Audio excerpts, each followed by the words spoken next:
বংশগত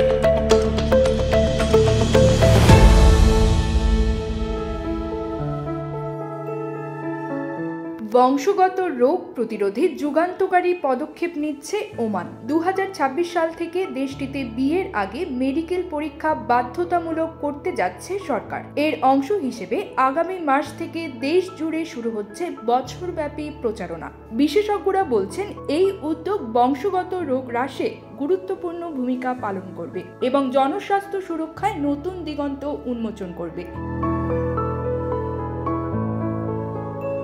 স্থানীয় সংবাদ মাধ্যম মাস্কাট ডেইলির প্রতিবেদনে বলা হয়, ওমানের জনস্বাস্থ্য উন্নয়নের দীর্ঘমেয়াদী উদ্যোগের অংশ হিসেবে এই পদক্ষেপ নেওয়া হচ্ছে। যদিও 1999 সাল থেকে বিয়ের আগে স্বাস্থ্য পরীক্ষা প্রাথমিক স্বাস্থ্য সুরক্ষা কৌশলের অন্তর্ভুক্ত, তবে এতে জনগণের অংশগ্রহণের হার বেশ কম।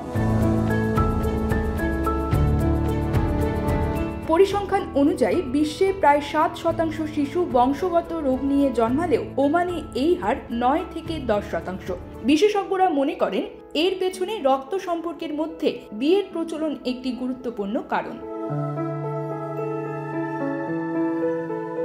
ওমানের স্বাস্থ্য মন্ত্রণালয়ের একজন কর্মকর্তা জানিয়েছেন, দীর্ঘদিন ধরে প্রোগ্রামটি চালু থাকলেও এতে অংশগ্রহণকারীর সংখ্যা উল্লেখযোগ্যভাবে কম। তিনি বলেন, বিশ্বের গড়ের তুলনায় ওমানে বংশগত রোগের প্রাদুর্ভাব বেশি। এবারের প্রচারণার লক্ষ্য হল বিয়ের আগে মেডিকেল পরীক্ষার গুরুত্ব সম্পর্কে সচেতনতা বৃদ্ধি করা এবং বেশি সংখ্যক মানুষকে এতে অংশ নিতে উৎসাহিত করা। ওমান সরকার আশা করছে, নতুন আইন এবং সচেতনতামূলক কার্যক্রমের মাধ্যমে বংশগত রোগের প্রাদুর্ভাব উল্লেখযোগ্যভাবে হ্রাস পাবে। News desk, bridge Bangla 24।